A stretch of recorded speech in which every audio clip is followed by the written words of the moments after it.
Hey everyone, welcome back to another video, and in this video I'm gonna talk about how to turn on screen mirroring on your iPhone. So without wasting any time, let me directly get into this step. So what you need to do is as the first step, you just need to go over here in the settings. Now from here in the settings, you just need to go over here and tap on the general.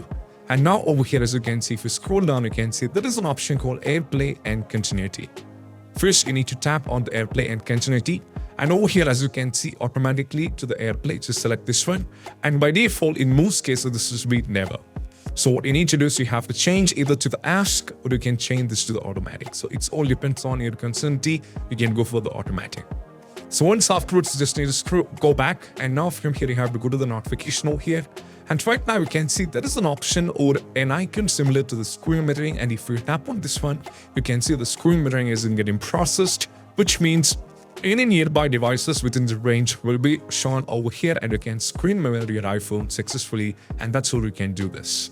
So if you find this video helpful, don't forget to subscribe and click on the bell icon for these kind of videos. See you soon in the next video. Bye.